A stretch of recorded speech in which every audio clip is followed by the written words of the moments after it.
Hi everyone, for this second yeah, for this second day of masterclasses and games made in Europe. We had 3 last week, very interesting. I see some of the names that were there last week, so welcome back, and to everybody else, just welcome.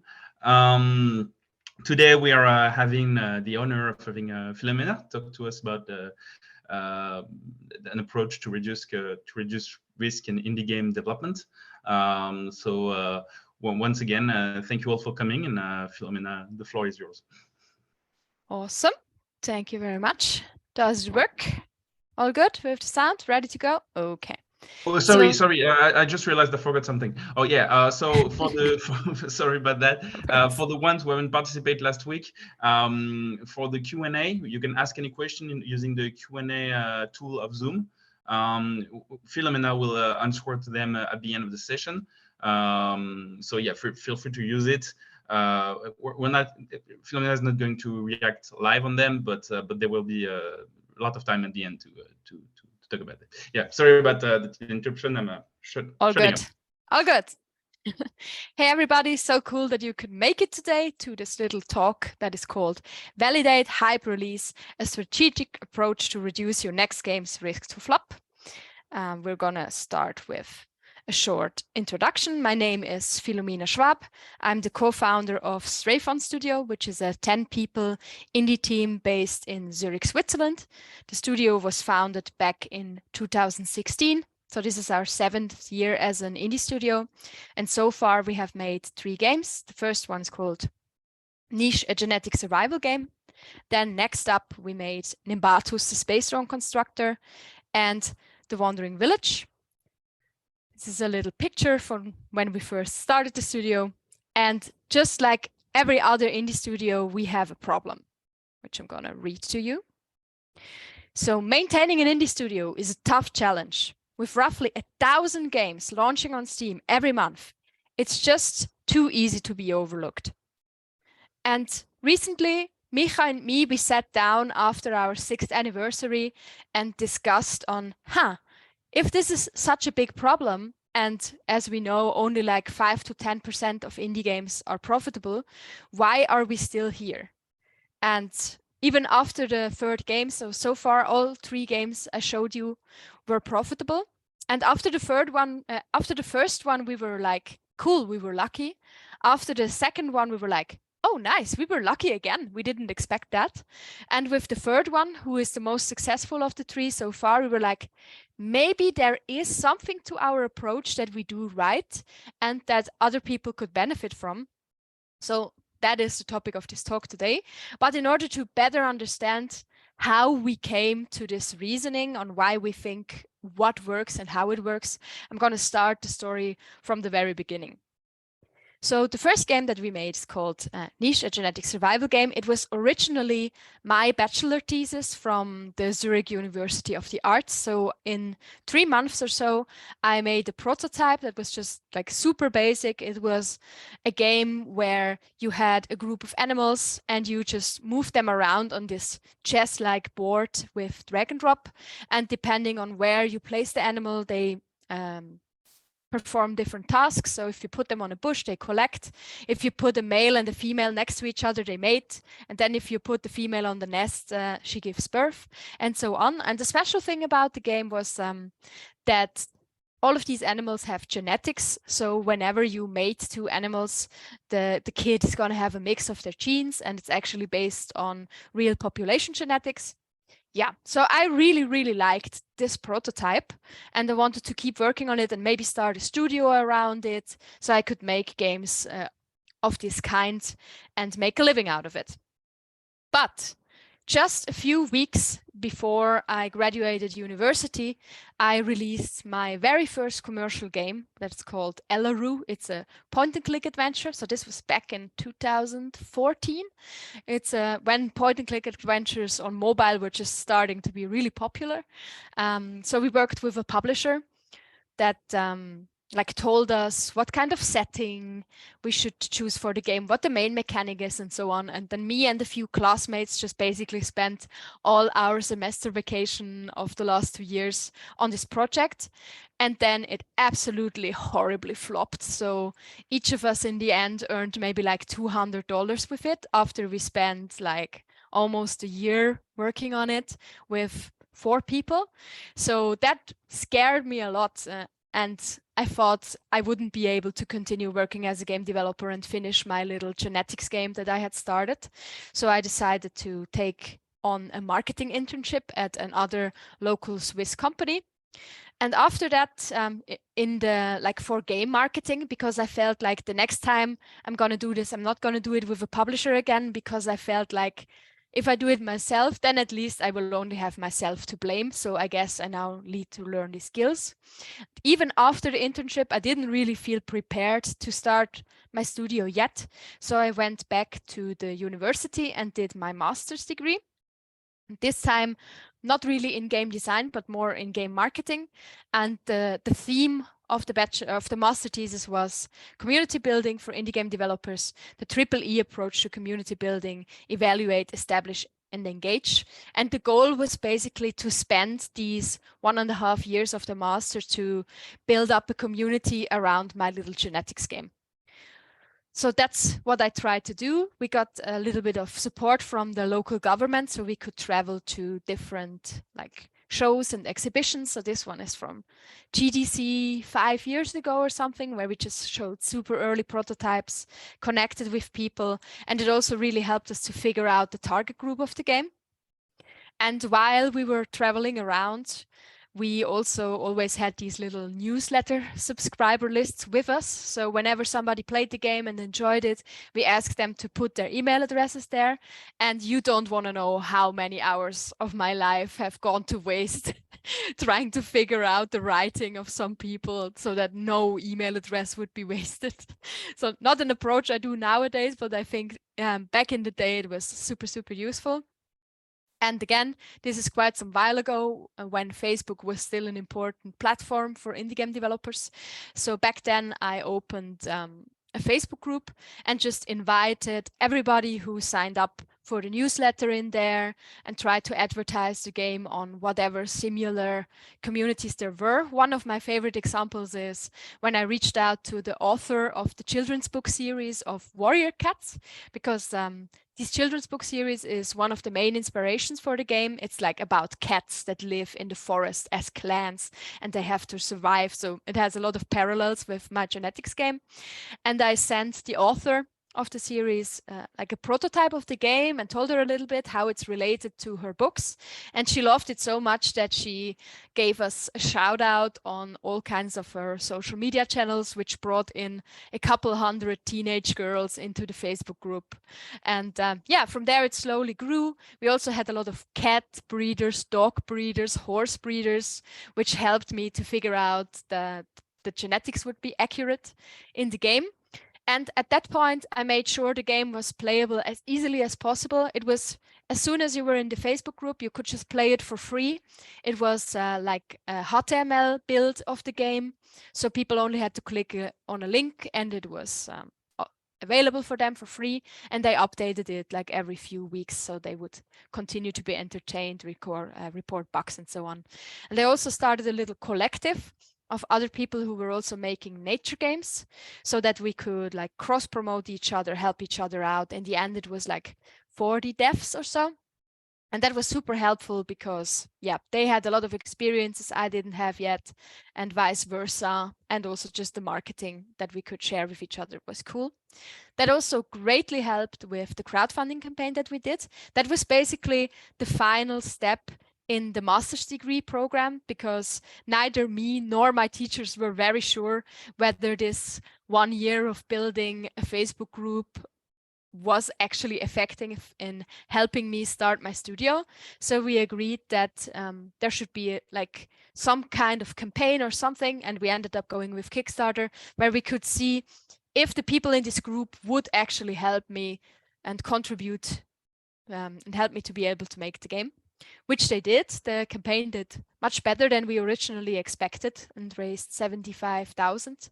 The funding goal was 15,000. So that really made me very hopeful for the future that I could continue to work on this game. And maybe just a few small details, things that we did in this Kickstarter campaign and in all future Kickstarter campaigns that we did, which you will see soon, is having community goals to really keep them entertained during the campaign, and also to help us like produce assets that we can share on socials and so, for example, with a fan art contest, but also like community goals that they should share specific links and so on. And another thing that really surprised me that I didn't expect at all was that even though we got quite a few good articles like in big popular gaming media, we got way more coverage and way more eyeballs from science sites that talked about the game. So because it is based on realistic population genetics, that seemed to be something that was super interesting for the science community.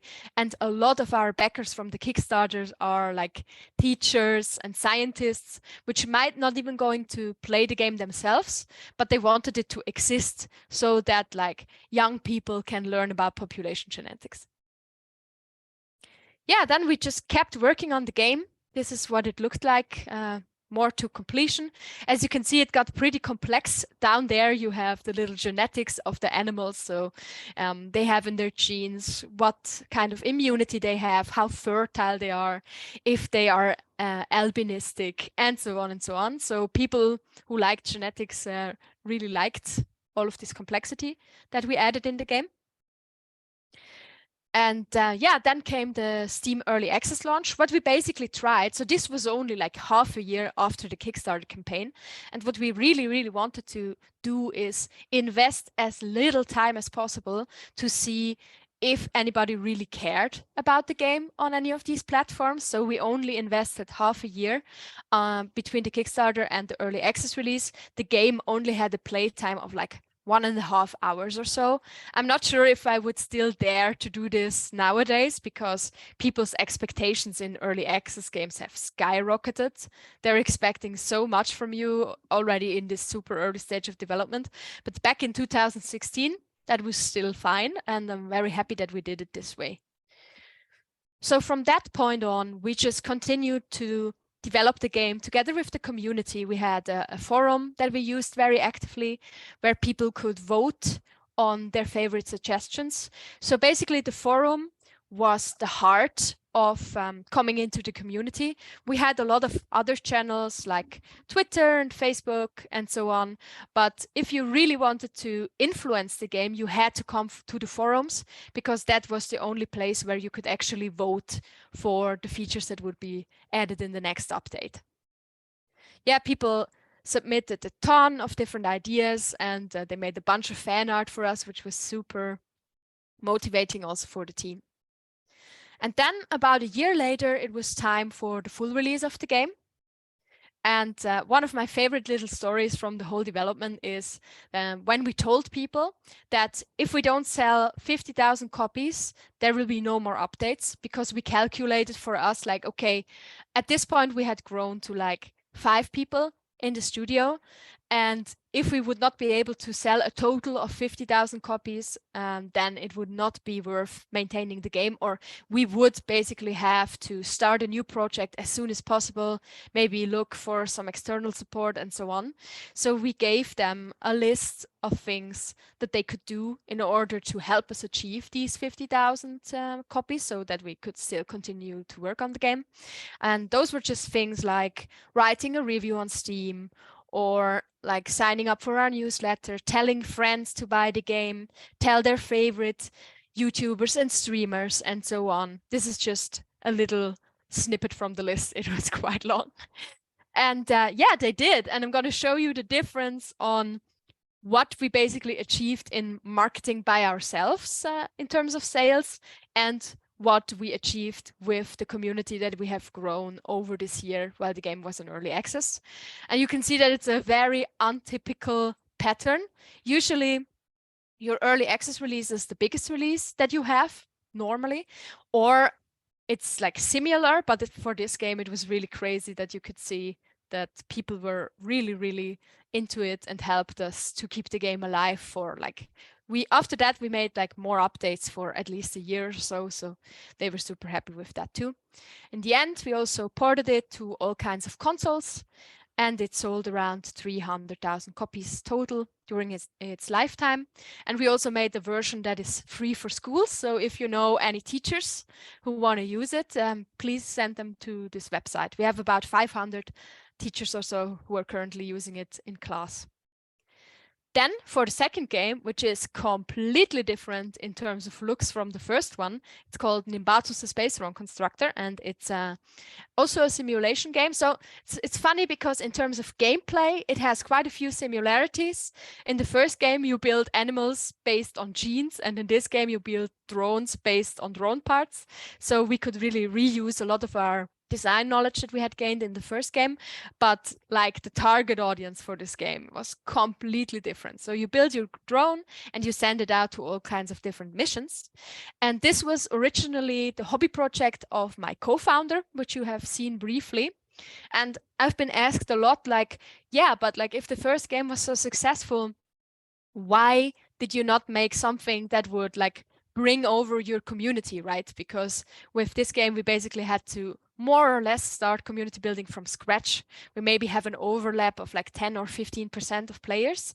And the reason for that is actually when Micha and me met, like for the first time, we were each working on our individual games. So I was working on my bachelor genetics game and he was working on Nimbatus as a hobby project. And then we agreed that these would be the first two games of our studio, and he helped me finish Niche. So now it was time for me to help him finish Nimbatus. So that was in a way not so cool because we couldn't really bring over the community, but in another way very helpful because Micha was already pretty far in development, so we could quickly release a second game for the studio. And it was also a nice challenge to see if this whole approach that we had built up would also work for a game with a different target audience. So here we did it very similarly.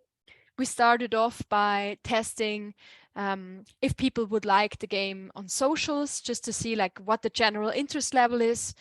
For Nimbatus, Facebook didn't work at all.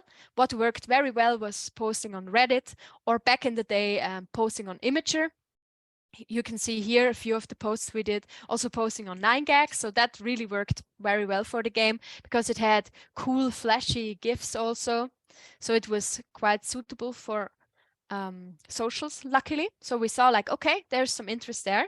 Then again, we did a Kickstarter, and this time we didn't have the super comfortable situation that I had spent a whole year of building up the community before we started the Kickstarter, because the Kickstarter started very briefly after the full release of the first game already, because we had delayed the release and had already announced the Kickstarter. So we kind of had to do community building on the go with this one, which was quite a bit more stressful.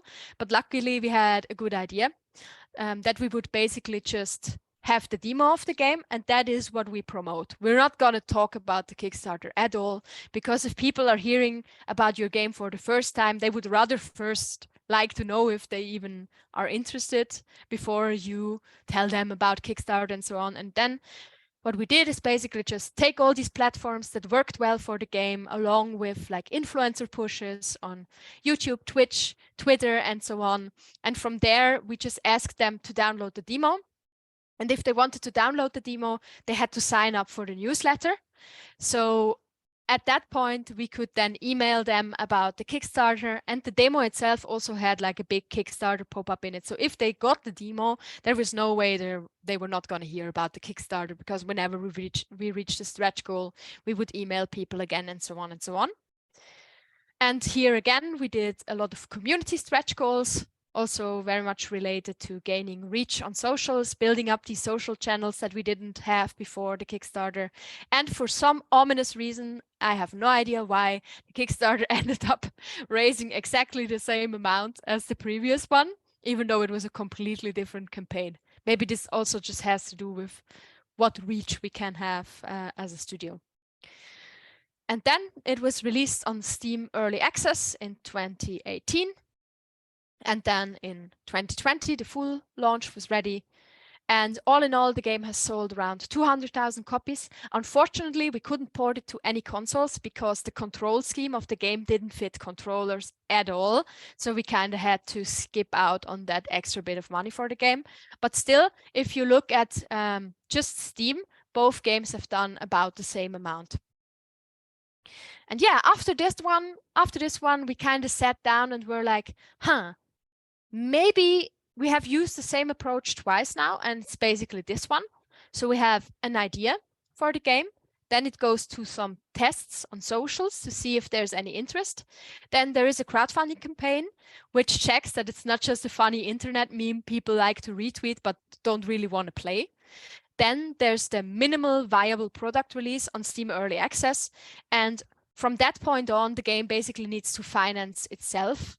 And as long as it does that, and as long as it's fun to work on, it can stay in early access for as long as we want.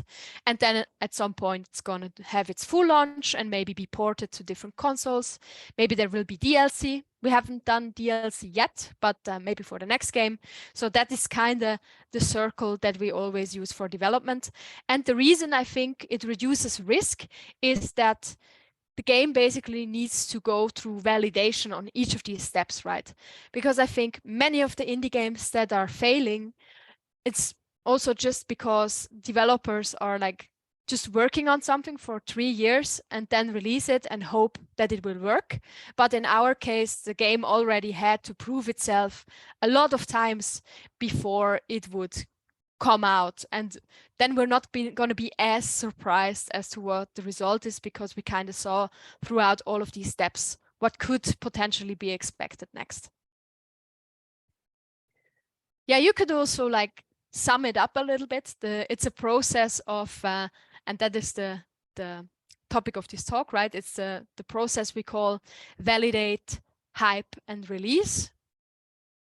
And yeah, I'm gonna guide you a little bit through the exact steps of this process by using our newest game, The Wandering Village, because this was the first time we really actively thought about how we're gonna approach everything. The last 2 games, it was just like a bit of going with the flow and accidentally stumbling upon something that worked. And with this one, we really consciously wanted to go through all the steps that we set for ourselves. So I don't know, maybe some of you have seen the game. It's called The Wandering Village. I'm just going to let the trailer run in the background. It's going to be a bit choppy for you, but just so you have a general impression of what it looks like. We basically wanted to make a city builder game, which is a genre we haven't done, but it's also kind of a simulation game. So it's kind of close to what we did before. But the big surprise, or the big, unique selling point of the game is actually that you're not just building a city anywhere, but you're building a city on the back of a giant walking creature. And it wanders through all kinds of different biomes, which changes your circumstances. And the story of the game is that on the ground, there's some toxic plants that are spreading. And the last place where people can still live is on the back of this giant creature. So they crawled up there, and now they have to keep it clean of all these invading little plants that are also trying to spread there. And essentially in its core, it's a game about symbiosis. So you need to make sure that both your people and the giant animal survive in this world, and you kind of try to build up a relationship with the animal. So here, super early, we started to post on socials to test if people cared. So this is just my private Facebook account, where I posted some sketches that I did. And for me at the time, that was like a huge amount of reactions that I got compared to other things that I posted. And then we wanted to like brainstorm names for the game, and just a lot of people interacted with these super early posts already, which showed me that, okay, so the pitch of the game and what it promises to be seem to be working. What really convinced us in the end was this tweet when we participated in Pitch Your Game, where we just showed a very early 3D rendering of what the world would look like. And for me at the time, this was by far the biggest tweet I had ever done. So I was like, okay, if people are just interacting with a screenshot of this that isn't even finished with such a high quantity, then there must be something to this. And it seems we also maybe found a visual style that would be good to represent the game. So here again, we did another Kickstarter, and it raised a bit more than the 2 previous games. That is also because this time we had money for ads to spend, but this time we didn't have a demo, so that maybe kind of balanced it out.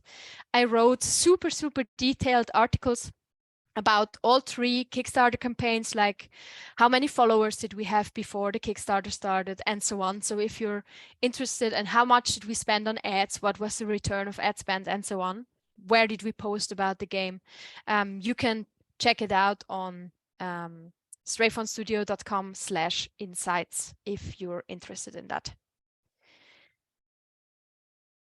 Yeah, talked about that. We ran some ads this time with Becker Kid and Becker Camp. And it was about $20,000 ad spent in total, and I think we got about 40,000 back from the ads itself. At the same time as running the Kickstarter campaign, we also ran, launched our Steam page. So it was all one big bundle. We announced the game, set live the Steam page, and set live the Kickstarter basically on the same day with a first trailer of the game, in order to really help and have this initial boost of wishlists also, and hopefully help with press a little bit, because if you just say that you're on Kickstarter, it's not such a big deal for press anymore. But if you combine it with your game announcement, that's hopefully worth to cover for press, and then they can just have the Kickstarter link as one little information there. Right, so the validation step was now complete, and we entered the hype phase for the game. And for that, I'm gonna show you the holy grail for all indie developers, wish lists, right? So this was our wish list graph for the Wandering Village. If you want to take a screenshot, now is the perfect time, because it's going to be snipped up as we go through all of the different phases. So yeah, 3, 2, 1, go. At the very beginning, as I said, you can see here was the launch of the Kickstarter store page, and we also had 2 viral posts on social, on Reddit and on Imgur. Then shortly after, we were super lucky that there was a Steam base builder sale, which the game was featured in the coming soon section. GameStar covered it, and we had another viral Imgur post. And then that was also during the Kickstarter, so that was perfect. And then another big Reddit front page post and the last day of the Kickstarter. Yeah, we invested quite a bit of time into our Reddit 9gag and Imgur marketing. Especially Reddit is a very tough nut, because you really have to be a Reddit user in order to be able to post in these bigger subreddits. If mods think you're just doing it in order to promote your game, then you're going to get banned and you're going to get shadow banned. So you really need to put in the time if you want to be in like the bigger gaming subreddits. Make sure maybe to ask moderators before you post. And yeah, there is things like having a low self-promotional ratio of under 10% and so on. So if you want to get into Reddit, and I think it's very much worth it, then you really have to make sure to know all the rules of the subreddits you post in and so on. 9gag, not so much. You can just post there. And yeah, but maybe it's not always such a nice place, because the comments can sometimes be, yeah, go see for yourselves. But you probably need a bit of a thick skin if you want to post about your game there, because people are going to be a bit rude. And also you have to think about if this is a community you want to be in anyway. But yeah, for us, we had some pretty big posts there, which was awesome, especially during the Kickstarter. And Imgur was very good back in the day, but nowadays I think the value of the platform for indie developers has unfortunately decreased quite a bit, and the community is not as happy to see indie developers post there, because I think there have been a lot of us lately. So you can look into it, but no recommendation from me at this point. Yeah, moving more in the middle, I'm not going to go into all details of this, but more like give a broader overview of what the topics are that are constantly represented on the graph. So for us, by far, one of the biggest things was digital events. So while we were developing the game, we were in the middle of Corona, right? So all of the bigger events were cancelled, which sucked, but also it gave you some advantages too. So for example, if you wanted to be in Tokyo Game Show, you could just be in the virtual Tokyo Game Show and you didn't have to have the money to have a booth or a flight to Tokyo and be there, which also takes time, right? So we just participated in as many of these events as we could. We also organized some of them ourselves. So for example, the Swiss Game Sale, as I said, our studio is from Switzerland. So I co-organized this with another Swiss studio, which was awesome. Got the featuring by Steam. It was really cool. I did another one recently with the developers from Wings, from women-led game sales, for a women-led game sale, which was also featured and also cool. And another one, which is the Earth Appreciation Day sale that I did with the folks from Timberborn. So if you have a super cool idea for a sale that hasn't existed with this particular subgenre or theme or so, try to team up and try to pitch it to Valve. Make sure to bring some big games on board and see if they're interested in having it as a themed sale. But participating in all of these events, some of them are basically just Steam events where you're participating just with your game on Steam, but a lot of them, like the Wholesome Direct or, for example, Day of the Devs, are events where you actually have to provide exclusive materials. So we were super, super busy making all of these trailers for the showcases we got accepted to. With this game, we got accepted into like 5 times more showcases than with the 2 previous games combined. I think it's really just like the pitch and the art style that made it. So it really comes down to the game. And some games just do better in applying to these showcases and others have other strengths. So don't give up if this doesn't work for you. But yeah, in the case of that game, it was really crazy. We got into almost anything and we had to make a lot of trailers.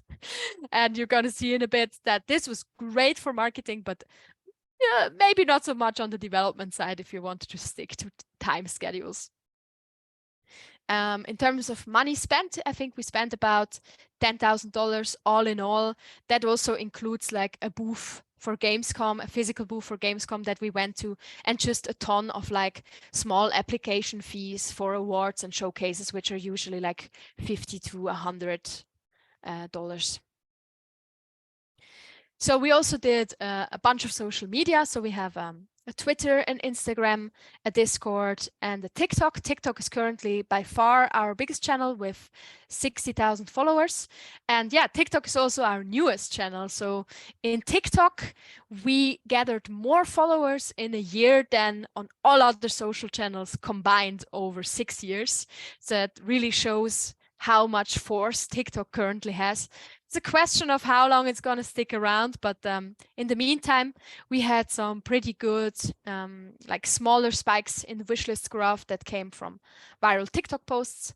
I think it's just currently, since TikTok is still rather new as a platform, it feels to me that social channels always have like a life cycle. When they're new, they're giving you the traffic. They want you to stick around and make content for them. And if they get old and big, then they're gonna start charging you for set traffic like Facebook does now, where yeah, on Facebook you basically need ads now. Otherwise, you're not gonna reach all of your own page followers if you post anything. So really find out those cool big platforms where traffic is still free and try to push it there as much as you can. We also had a bunch of press for the game over the duration of the hype phase. Sometimes, or most of them related to the game announcement, but also some others popped up occasionally. And we also had quite a bit of YouTube coverage, which I didn't expect at first, but we were like in a compilation for best upcoming city builders. And then it made like, oh yeah, right. I could just contact all of these people that are making these compilations. Usually they're making them around October-ish, November, they're starting. So if you're like in that time frame in autumn and you have just announced your game, please write all of these people that have bigger channels and tell them that if they make a compilation and if they like your game, they should maybe add it in there and send them a trailer link to make their life easy. And so we got quite a bit of good YouTube coverage before the game was even playable as a demo. And one thing I really liked that we did very early on, and that has been super helpful ever since, is creating our own little Discord bot, where you maybe so back in the day, there wasn't any Discord bot on the channel like that I could find online that would do this. So we had to do it ourselves. Maybe there is one now. Anyways, what it does is basically letting you create custom invite links so that if people click on the link and join your Discord from this specific channel, then they automatically get tagged. So if I have a viral tweet and I have a link there to the Discord, all the people that join the Discord are automatically tagged as Twitter. And then if I have a tweet that I would like people to share, I can just tag at Twitter, and then only these people are going to get pinged.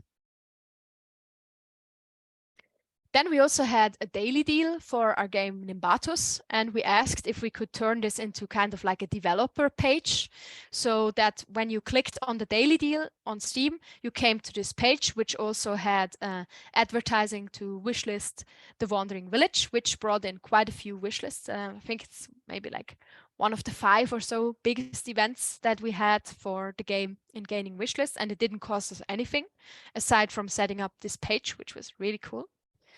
Then we also did some cross promotions with other developers that they would put us on their Steam page and we would put them on ours, which had some medium success. But here again, it's free, so why not just do it? Publishers do it all the time with their games, like exchanging these slots on their Steam pages. You can just do it with other developers if you want.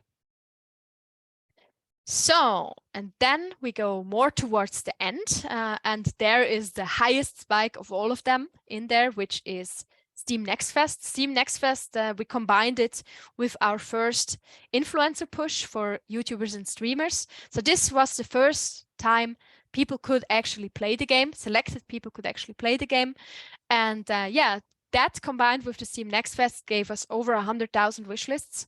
And I think what really helped was like giving the influencers an embargo date that lifted a few days before the Steam Next Fest, because then when the Steam Next Fest started, and then there's the ranking, right? Once the ranking is in place, it's not going to change a lot because it's kind of a self-fulfilling prophecy. Because when you get the traffic from the Steam Next Fest, you're just going to stay in the top charts. So we managed to stay in the top 3 of Steam Next Fest over the whole week. And that got us over 100,000 wishlists, which was really cool. Right, here's a quick look at it again on the whole graph. And with that, the hype phase was completed because now it was time for the release. And as I said before, the release was quite a bit delayed. We originally planned to release the game a whole year earlier than we ended up with. And as I mentioned, it was partially because we had to spend so much time making trailers. I think just 2 months of work, or maybe even 3, went into all of these trailers. And yeah, there was also like a year before we released the game, we were like evaluating if we should do it or not. But it seemed that the game at that point already just had too much hype around it. So we wanted to release another tiny early access minimal viable product, right? But like a year before launch, the game was already at like 200 or 250,000 wishlists. And we're like, you know, there's a lot of pressure to get it right. And we should maybe rather have like some more months in the beta test. So we ended up doing beta tests for 8 months just to be super sure that people actually enjoyed the game. That was also very interesting to see because I was very skeptical if the beta ratings that we got, so we basically gave them the game, right, to download. You had to sign up for the beta, and for that you had to sign up for the newsletter again, like with the Nimbatus demo back in the day, and then you got access. And then whenever we had a new version, we sent you like a pretty detailed feedback form. And it went from 7 out of 10 points as a total score from the feedback form to over 8 months to 9 out of 10. And I was like, yeah, but these people are probably pretty biased in liking the game because they signed up for the beta and so on. So I wasn't sure if it would reflect the Steam reviews at all, but it basically one-on-one reflected the Steam reviews. So the game is about 90% positive, which exactly fits with the results from the beta form, which made me very happy because then it seems it was worth it to really invest the time and make the game better. We spent all of our money as a studio on this. That 1 year was basically our buffer money, that if the project didn't work out, we could start on something new. But we decided to go all in and basically used up all our money for this release. So I'm happy that it worked out.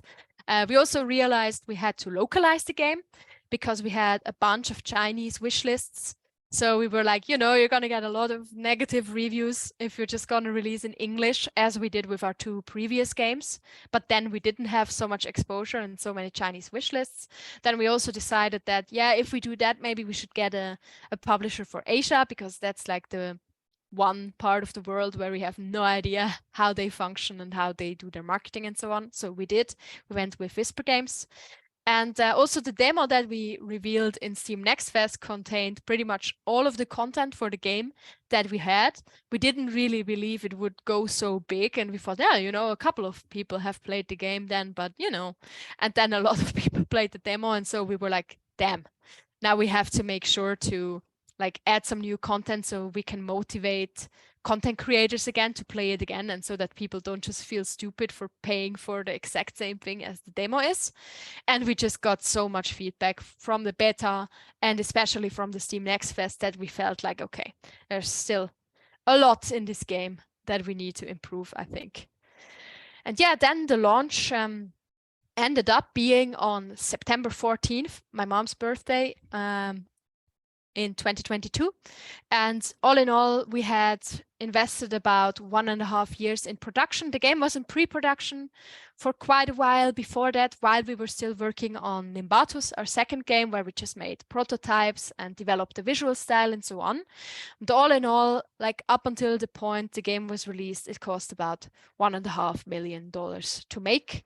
Yeah, that's, I guess, if you are a 10-people team in Switzerland. I don't know how it's for other people, but yeah, it can get quite expensive to make a game of this size. And yeah, it was time for the early access release. We sent out, so me and my fellow marketing guy in the team, Marco, we sent out over 10,000 emails shortly before and during launch week to like influencers, press, and so on. This is a list that we have built up over the past 7 years from our previous games and also just from other similar games. And we have not invested any money into like paid YouTube or Twitch coverage, with one small exception, which I'm going to talk about. But for YouTube, basically nothing.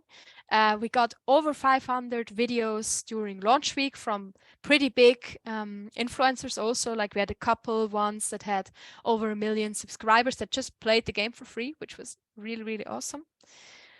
We also added a little bit of Twitch integration to the game, just like a month or 2 before we shipped it. Only very basic Twitch integration. We want to really invest in this for the 1.0 release of the game and add a bunch of cool features to it. But even this little amount of Twitch integration already motivated a lot of streamers. Like as soon as they read Twitch integration in the mail, they were like, yes, like, okay. So what you could basically do is you could turn it on, and then your villagers would be named after people in your chat, and you could like let your chat vote about which direction the giant dinosaur thing Ombu goes to. So those were the 2 features, but we really want to expand it more. And here comes the thing where we spent a little bit of money. It's a campaign that we did with Daredrop for $3,000, where we basically I don't know if you know Daredrop. I think they're a super, super cool service. And they basically create dares for influencers. So we came up with a couple of dares with them. For example, you have to sing a lullaby when your giant dinosaur thing goes to sleep. And then influencers can send these clips where they fulfill these dares to Daredrop. And then Daredrop validates it that they actually did. And then they win little prizes for it, like additional Steam keys and so on. And for this, for us, this was super good because the game itself is not that long yet. It's about 6 or 7 hours, and people were finished with it pretty quickly, like in 2 or 3 videos. And then this was just a great way to get them to maybe make 1 or 2 additional videos, because they could win goodies for their community and have something entertaining going on there. Yeah, it went pretty well also on Twitch. The maximum that we reached was 30,000 concurrent users on the launch day, which was awesome. And also after that, there were quite a few spikes happening. And aside from the Dead Drop campaign, those were all just organic videos, which was awesome. Got some more coverage for the launch. And I thought this might be interesting to take a screenshot of. This is the email, basically the thing that we almost send out, like that we send out 10,000 of to. This is specifically the one for influencers, where we basically just have a quick pitch of the game, like a short introduction, quick pitch of the game, why we think the game is relevant for the influencer, and then what opportunity we offer, that they get the Steam key earlier, that their embargo lifts earlier, and that they can also get giveaway keys. And then we ask if they would be interested in joining it and give them a bunch of different links. We also have a Discord that is specific for influencers. So there we sometimes offer like exclusive stuff. So we usually try to bring them over there so that we can just easily ping them the next time we would like to offer them something. All in all, the release, we spent a little bit of money for the release. So 3K, as I said, on the Dead Drop campaign, and about $16,000 on Facebook ads. I have honestly no idea if this was any help. I mean, the Facebook ads, but I think if it just helped us to stay in the top sellers for a few more hours, then it was already worth it. And now Steam finally announced some better discoverability, like analytics tools for marketing and where traffic comes from. So hopefully next release, I will actually know if those ads were helpful or not. We will see. All in all, the total marketing budget of the game was $50,000 when you compare it to the development budget, which was $1.5 million. It's not a lot. So maybe next time we will redistribute these resources a little bit, because but I think it's also because our studio is super used to doing zero budget guerrilla marketing from the 2 previous games where we had no marketing budget. I guess that's also just the way that we handle things, and we don't even know about all the paid opportunities out there. So most of that is Facebook ads, and most of that was spent during the Kickstarter campaign. As I said, we spent 20,000, and then the other 16 are for the release. 3K on the Dead Drop campaign, and about 10K total for event costs. Yeah, when the game came out, it was pretty much everywhere on Steam, which was awesome. So Steam also featured it in the updates and offers section. It was featured and recommended for a few days. And we were also lucky that Tokyo Game Show was at the same time. We were also in Tokyo Game Show at that point. And this also allowed us to actually no. So we were in Tokyo Game Show. We were also in the Realms Deep, which is also featured at the bottom here in the updates and offers. So we were in 2 events during our launch week. And Steam had just added these little like sub-genre tabs, which was also awesome because we got quite a bit of visibility from them too. And then that's what I wanted to say. There was Tacticon, which was on September 22nd. And this allowed us to prolong our launch discount to 2 weeks, which is always great if you can be on sale for longer when the game is coming out. So definitely make this a part of your decision on when to pick your launch date, essentially. Yeah, the game ended up selling over 100,000 copies during launch week, which was super awesome. This screenshot is a little bit older. We are now at 230,000 units. And yeah, I hope we have a big update coming up. So I'm hoping we can get further up by the end of the year, but we will see. And here you have just a quick overview over the different countries. So you can see USA in the case of our games, it's always USA as top with about 25% for all of the games, funnily. And then Germany is super big, which is cool for us because we're from Switzerland and they're our neighbors. So when we go to Gamescom, quite a few people recognize the game, which is awesome. China was pretty good, so way bigger than for our 2 previous games. I think it's also just like the pitch and the art style work well with Asian players in general. Yeah, Turkey and Argentina, we know what that is supposed to mean, right? Yeah, and so on. Yeah, now we're releasing the game on Xbox this summer, and we just added controller support, Steam Deck support, and so on, which is a pretty hard experience, to be honest, for a city builder game because it has so much UI, but I think we did a pretty decent job with it. Let me know if you played it, what you think. And yeah, thanks to the success the game is having, we're gonna continue to develop it. And I think I can also safely say that we can also make a next game after this one, and then we're gonna follow our little approach again.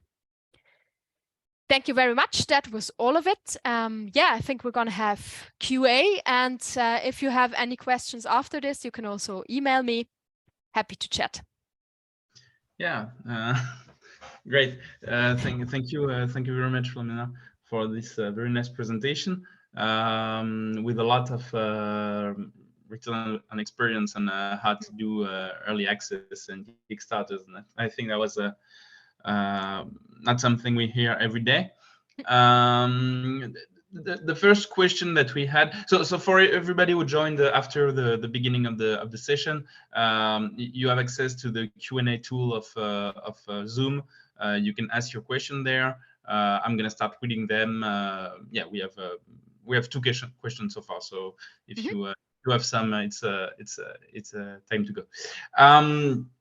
First one is from Alexandre, is about Kickstarter campaign. Would you still recommend making it these days for a studio that has no experience whatsoever in that field? Yeah, I have a follow-up question myself, but let's start with this one. Okay. So yeah, we have a co-working space in Switzerland, and currently, like almost, I don't know, but it seems like every single Swiss developer is currently making a Kickstarter campaign. So there's like 5 of them coming up. And yeah, I think it's worth doing it as a developer that doesn't know how it works. I think you should put in the work. So like you should back some other projects, follow them and see what they're doing, really analyze their pages and so on. And if you can, build up a little bit of a following before the Kickstarter, because if you don't have it, it's just going to be all the more stressful. But for me, like, I recommend that people run a Kickstarter campaign because it really helps you to like learn how to market the game, because you have it's similar to a launch, right? But you have a whole month of time to pull it off.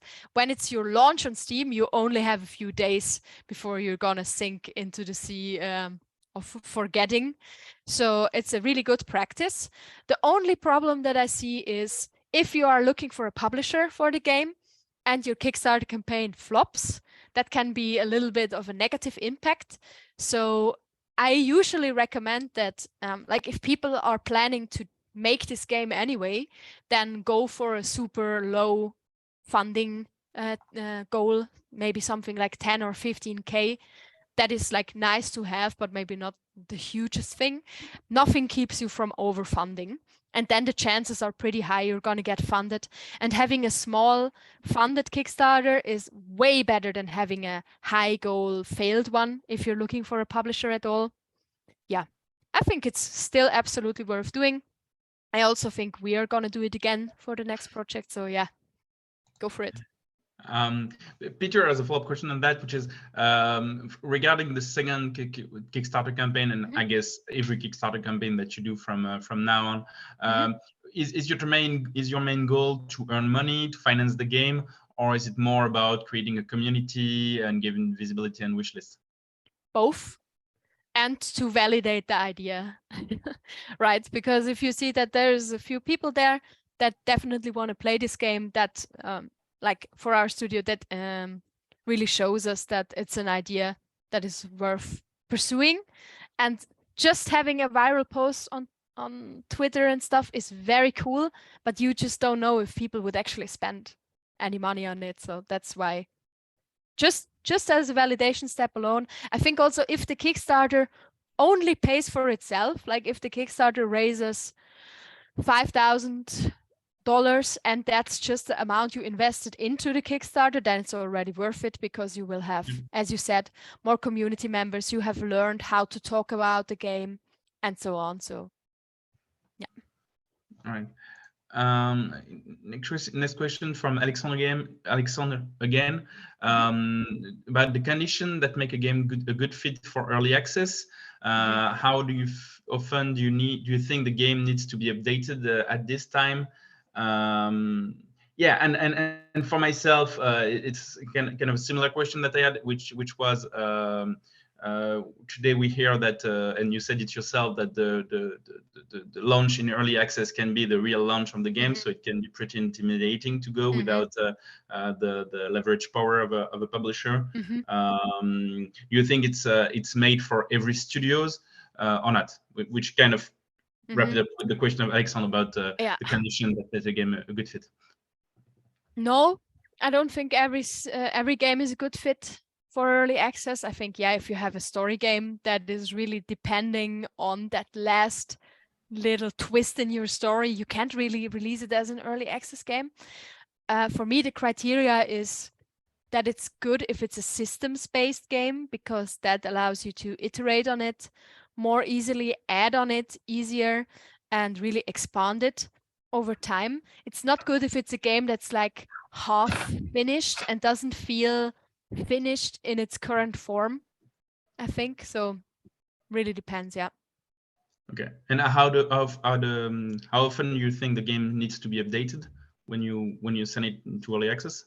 I mean, there's people that update it every week, which I think is insane. But I mean, there is also games that really lend themselves really well to this. So I think, like, if I wanted to make the perfect game in early access, it would probably be a deck builder, because there you can change so much of the game feel just by pushing some numbers around, right? And you make balancing patches and people test it again and so on, and they can be super involved. For us, usually we update like it really depends on where the game is and what is happening. But for the 2 previous games, I think it was mostly like every 2 or 3 months, but I think it's a bit too slow. Ideally, I would like to have monthly updates or so, or bi-weekly is also awesome if you can pull it off. But yeah, it really depends on your team and your game. And if you're just stressing all the time, then it's a marathon, right? It's not a sprint. All right.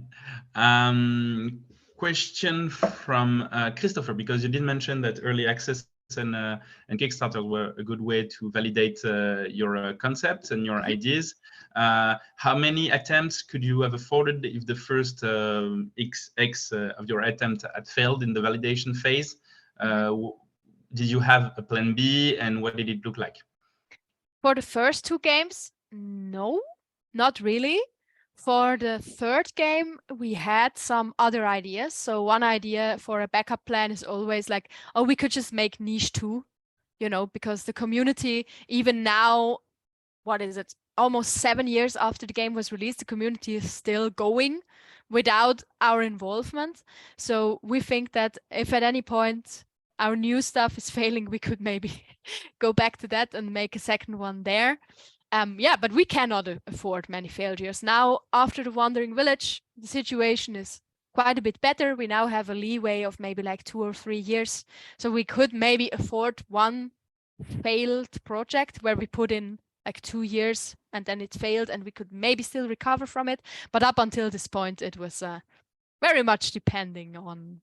That's also why we would want to stop it as early as possible, right? If we can see that nobody cares about the pitch, then we would potentially already stop it in the social test phase, which would be in the first half year of the project or so. But luckily, so far we didn't have to. So what do I know? Right. Yeah. And what do you think are the most important steps to generate visibility for your game within a store, especially Steam, from the perspective of an indie studio with a limited means? So for us, like in terms of wish lists, about a third came from digital events. About a third came from influencers, and about a third came from socials. So, and most of this was for free. So I think currently for indie developers, the number one thing to do is being informed about all the events that are happening, trying to be informed about which one is going to get featured by Steam, because that's where the traffic is coming from, and then try to get into them, apply to them, write the organizers emails. Don't get rejected easily. So for example, for the official Steam events, so for example, the Sports Fest is currently going on, or the Strategy Fest is coming up. Usually most of my games get rejected first, and then you have to write support and tell them, no, but this is really a strategy game, and these are the points that explain why this is actually a strategy game. And then very often they still ended up letting me into the sale, and this was the case for many other developers as well. So really try to, if you get a no, maybe ask again nicely and really formulate on why it would be a good fit. Be super informed, talk to other developers about opportunities. Yeah, when you write influencer emails, make sure you target them really well and you give them the reason why they should be playing your game, and look for the social platforms that actually work. So for us, TikTok now for the new game worked really well. Other platforms, not so much. Try them out and see what really works. And if it doesn't work, ask others for feedback on your posts and stuff. I sometimes see developers just like posting on Twitter since 3 years and nothing is happening, and they're still investing their time into it, which I totally understand, but maybe make sure that you have talked with people that have success on the platform and ask them what they do differently. And sometimes, and most of the time, unfortunately, it tends to come down to, yeah, your game is just not something that people like to click on, which is a shame, because often there's like amazing games hidden under a not so appealing surface, right? But then you have such a hard time because you need to actually have people play the game before they can understand how awesome it is, and then you have to hope it's going to start spreading by word of mouth. So you will make your life a whole lot easier if your pitch and your visuals can just pull people in. Right. So you didn't mention that. So that's a personal question. It's more. You did mention that TikTok is the most profitable social network for you a couple of times. Yes. Did you, apart from TikTok, like, did you conduct an analysis of how much followers you could gain per platform and per time spent on that platform? And also, do you know, are you able to evaluate how well a given platform can be converted into wishlist on Steam? Yeah, a little bit. So I wouldn't call it an analysis, but we just posted on all kinds of platforms. We tried like different formats and saw what worked the best. For TikTok, it seems to be completely random which kind of posts are going viral. So, I mean, we try to follow like a schedule, and we know that some kind of images and themes tend to work better, but sometimes we have viral posts with like my co-founder putting on a sleeping mask and it goes viral, and we're like, shit, why is that one going viral? Because it has zero relation to the game, right? The game is not mentioned in there, so we're not really get a bunch of wish lists from this post at all. And that's kind of wasted potential. I think for at least on TikTok, I can say, so the only spikes we really saw in wishlists were TikTok posts. We never had and Reddit and 9gag, but we never had like a viral, super viral Twitter post. I mean, kinda, but it wasn't really that visible in wishlists. I think for TikTok, at least in our case, if we get 500,000 views on a video, it's about 1,000 wish lists, more or less. So every 500 person or so went to wish list, which is quite good, I think. I mean, still like huge numbers difference, but yeah, we could like, we maybe made like 5 or 6 posts that are in this range, and they all, if they were talking about the game, and especially if they have a call to action to like check it out, then That's about the number we got to. Yeah. Right. Instagram, sorry, one thing, Instagram has taken off quite a lot recently as well. So we started just recycling our TikTok posts as Instagram Reels, which is not a lot of extra effort. And we're also going to start doing Facebook Reels soon. I wanted to do it for a while because I heard from some other devs that Facebook Reels work even better from them than Instagram Reels. So maybe this is the comeback of Facebook traffic, because that is like the new format that they are trying to push now, right? So here they're giving you the traffic again because they are in the phase of growing there. Yeah, and so we had like on Instagram, we had 3,000 followers for like 5 years. And then we had one post that gave us like 15,000 followers in one post, which was just a repost from TikTok. We're also trying to recycle them as YouTube shorts. Haven't really had a lot of success with that yet. Haven't really heard of many devs who had a lot of success with it yet. But I guess we're going to keep trying just because the effort is not very high. Yeah. All right. Really interesting. Did you so to come back at a couple of questions related to Kickstarter? So let's start with these ones. How much do you think your Steam reviews at launch have been impacted by your Kickstarter campaign? I guess in the quantity and quality of reviews. And do you think it's possible to have in a Kickstarter campaign bonuses that are campaign exclusive rewards rather than offering Steam keys, so that you make sure that your backers also buy your game and support you on your release week?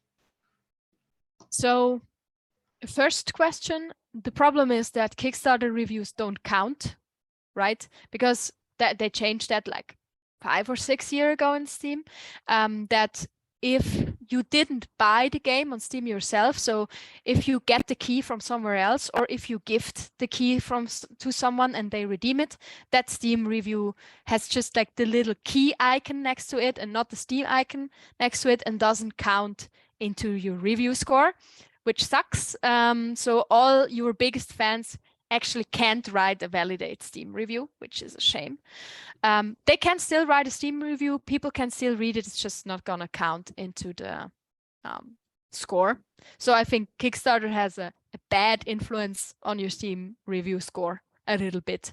But hopefully the Kickstarter backers won't be the only people that will be liking the game. And they, the benefit is you have them to help you like get the word out, which I think is worth more than one Steam review from them. So it's a bit of a balancing act. Sorry, what was the second one? Second question was exactly about that. Was about not giving up Steam keys on your Kickstarter campaign, so your backers could be able to buy them and then review them also at launch. Yeah. So I think it really depends. If you think your game has like a tiny target audience of only like, there's only 1,000 people that will like this particular thing, then it's maybe not such a good idea to have them on. I mean, if you can finance the game and you think it has a tiny target audience and you could reach almost all of them with your Kickstarter, then I would probably not do it, because then you are very much dependent on these few people to buy the game on Steam. So you get any kind of, algorithm push at all. But if you think the game has a bit of a broader appeal, I think it's not that big of a problem. Right. Thank you. And to another question from Peter about Kickstarters. Would you be able to kill your game? So obviously it didn't happen to you, but to be able to kill your game if it didn't work on a Kickstarter, it's, it can be a really, as Peter say, hard to acknowledge that a game is a failure. But so can you, what could happen in this situation? Would you still believe that a change in marketing or a change in game design is what it needs, or when would you take the decision to kill your game? I guess is the I guess if the game, I mean, there's 1,000 different ways this could go. If the Kickstarter failed, we would probably take a step back and try to figure out, also with the backers that backed it, maybe figure out and like approach some other game dev studios and listen to their opinion on why it failed. Was it the marketing? Was it the visuals of the game?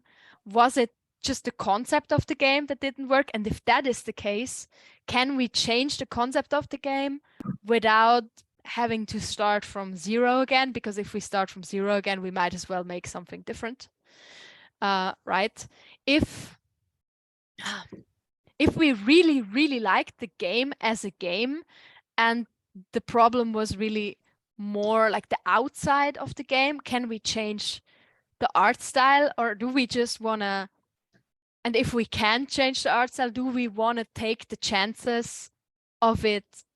Like, as I said before, if you have to play the game first before you know it's good, it's so much harder to promote it. Would we take that risk? Could we afford that risk or not? Yeah, there goes a lot of thinking into that. But the like, if you have not spent a ton of time on it already at the time it goes into the Kickstarter, maybe try to relaunch the Kickstarter once, and if it flops again, maybe move on, because it's way worse if you spend 4 years on it than if you spend a year on it, right? You could make a lot of other things that might be way easier to promote in the meantime. I guess you're probably not the best person to ask when to kill a game, because you never really had to do it. So, right. Maybe Peter, you should ask someone who killed a lot of games. That totally. And it also really depends on what your goal is, right? I mean, you only have to kill it if it's supposed to, if it has to be a financial success on a certain level. If it's your hobby project, you don't have to kill anything. You just go make whatever you want. True. Another question by Peter, which is, are sales all about the first couple of days after release? And what can you do to sell and promote your game after this period? What are your means of action, and so on? After the game is released, what are your points of action? Yeah, well, first of all, how important is the first days and first week at release, and then what are your action possibilities if it doesn't work too well? I think it's very, very important, your first week of Steam release. And that is also a reason why I think Kickstarter is good, because there you have a month to practice it. And then for your launch, it has to go well on the first day, or maybe on the second, but it has to go well very quickly. I think that is just the one window where you have the biggest chances of the algorithm picking up the game. It can still happen later. It could be like a YouTuber or so. Like, if you have seen the story of Among Us, it basically lay dormant for a whole year and then it picked up. But those stories are very, very rare. So usually, if you can't pull it off at release, your chances to pull it off after release are not very good. If it's just an early access release, then you still have the full release. You get another bunch of visibility from the full release. So I treat them as almost similarly big in terms of the visibility you get from Steam and so on. Yeah, you still have options like, here again, make sure to be super informed about all the events that have Steam featurings. Still try to get coverage. Do another big press push when you make an update. Reach out to influencers again. But in my, like, if you don't have a ton of ad budget, for me, it feels like marketing is very much comes in waves. So you have to try to build up the next big wave that you can hopefully ride better than your launch if that one failed. All right. A follow-up question I would have, and that links quite well with the next one from Anthony, is you currently have 2 bundles on Steam for Wandering Village, one with Timberborn and one with Terranil, yeah. Yes. True. So these bundles, I guess, offer you some kind of nice cross promotion with these games. They do cost you 10% of your revenue on the game. How profitable, like, are you able to evaluate how profitable they are? And would you advise people doing a lot of them, just some of them, none of them? So both just recently started, like 2 Okay. months ago. And the one with Timberborn, so we organized the Earth Appreciation Day sale with them. And then we made sure that we have the bundle while Earth Appreciation Day sale goes live, because both Timberborn and the Wandering Village were featured pretty prominently. So we both profited very much from each other's featuring. And the one with Terranil launched launched during Devolver had their big takeover banner weekend sale featuring. And yeah, that was like, it was both very good, brought in a couple hundred copies from both already in these few months. And yeah, you just benefit if either party gets a bunch of visibility. And if you team up with somebody who tends to get a lot of visibility, I mean, Terranil has Devolver. So if they have big sales, we're going to profit a little bit from it. Timberborn is super successful in general. The only problem, I think, so I would love to have a gazillion bundles, but the problem is that only your 3 most popular bundles are shown on your Steam page. And the rest, it basically just goes below the fold and is not displayed anymore. And for us, it's also important to have the Wandering Village complete set bundle with the soundtrack and with a digital art book and so on, because from that we also keep all the money. So now I kind of can't do more bundle because it would potentially push out our collector's edition bundle. So I'm just gonna stick with the 2 for now. Also, it's a little bit unfair if you have, like, let's say you have 5 bundles, but the person you bundled with only has 1 bundle with you. So you're getting all the visibility from them, and they are potentially not always getting the visibility from you because they are not displayed on your page. So I guess 3 bundles it is. Okay. Wow, at least. You can also always do temporary bundles if your partners are fine with that. So hey, Timberborn guys, I'm gonna have a bundle for 2 weeks with this game that is just launching. It's a very good opportunity for me. Is it okay? And then, yeah, maybe they say yes, and then you can be generous when they have a similar opportunity. So I really like bundles. They're very helpful. I think Timberborn already has. I'm just checking it live, and they already have 2 other bundles. So maybe someone else than them. But yeah. And so on that topic, Anthony asks if the subject of your game, the topic of your game, is quite difficult, like hell related. Would you consider cooperation with the game game dev and publishers that like have these kind of topics in the game as a good marketing strategy? Yeah, I think the closer the games are together, the better. Maybe not like the same 2 games, because then, yeah, why should you buy 2 if they're almost the same game? But I would say, like, genre or topic need to overlap. I think bundles that don't really have much to do with each other are not going to do very well. All right.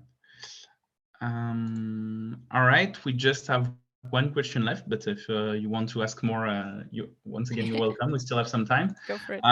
It's quite a long one, so I'm going to read it. Can it be a problematic to the success of a Steam page if, for example, we have a Steam page with just screenshots and descriptions? I'm not sure I understand the sentence.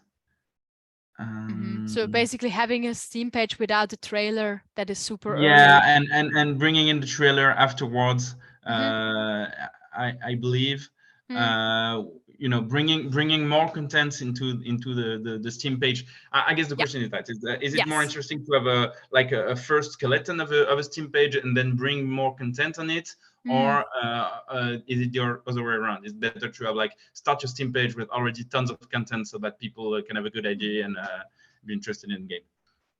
I think there's many different opinions about this out there, speculating how the Steam black box algorithm works.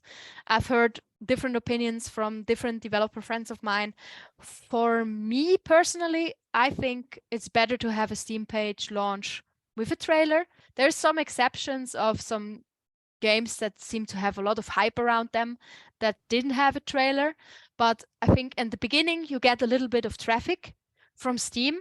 And then how you convert that traffic probably has an impact of how the algorithm is weighting you against other games. So ideally, I also say ideally, if you can, launch with some kind of event. So if you can get into any showcases like the Future Game Show, Wholesome Direct, PC Gaming Show, there's a ton of them. Then it's very good if you combine that with the launch of your Steam page, because then you already get hopefully a few hundred or even a few thousand wishlists on the Steam page, which really helps to trigger the algorithm to giving you more visibility. Steam algorithm is basically get a lot of wishlists, get more wishlists, get a lot of sales, get more sales. I think it's basically as simple as that, if you want my opinion. Yeah, so ideally with a trailer, it really also depends on how much time you have left. There's people that think, oh, it's better to just release a Steam page maybe 6 months before the game actually comes out. There's people like me who have their Steam page up for 2 years. Just so it depends on your strategy. If you also have a bunch of marketing budget to spend in those 6 months, it's probably okay. If you are a low budget marketeer such as me, you sometimes need some more time. So I usually tell people to have at least a year of having their Steam page up so they can participate in as many featured sales and so as possible. And sometimes that just takes more time because you're not going to get accepted into anything, into everything. So yeah, I would launch with a trailer if you can, and if you then still have enough time. If you're already like super close to your launch date and you have to stick to it, I guess do it as soon as possible. And on the more global scale, like so yeah, what you did say that you would, what you do is publish your Steam page 2 years before the release of the game, with a trailer, with like a minimum, what you consider a minimum viable Steam page, but you don't have to have everything on it right at the start. Is that a good summary of your answer? I would prefer to have a trailer there from the start. No, I mean, you have a trailer at the start, but you don't have to have like all, you can bring in more assets. Sure. And other you can update it as you go. Sure. Yeah. Right. If you make a new trailer, update your trailer. Totally. Yeah. But the better your Steam page at the time you launch it, the better. Right. Another question from Peter. Can you reveal the cost for your Steam trailer? Did you work with a company that does trailers, or did you do it yourself in-house? We did it in-house. Let me scroll back up, even though it's super laggy. It's a trailer that we did in-house, and we basically had, now Keynote is overwhelmed by my many clicks. We basically had 2 prototypes that we worked on at the same time. A visual prototype for the game that just we put all the animations and stuff in there, and the gameplay prototype. And this is basically just our visual prototype. It's in engine, but all of these little guys there, this is just placed animations. And this is just like a camera movement through it. And then we press a button on the keyboard. So this little guy does this animation. And then we press a button on the keyboard. So the 3D model moves and does the sound. So it's not really an in-game trailer with a working game. It's all just very much staged.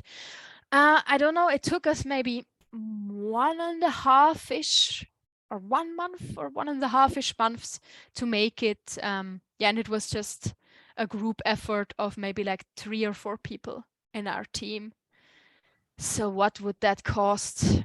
Let me quickly calculate. So maybe like 50,000-ish. But yeah, it's just our own work time, right? No, not that. Is it that much? 20? No, not that much. Maybe like 25 or so. Yeah. Just basically, work time of 4 people for like 1.5 months. And that brings to another question that I had, because you did say that you spent 50K on marketing and $1.5 million on production, right? Right. But you're in these numbers, you're not counting all the in-house time that you spend on marketing. Correct. Right?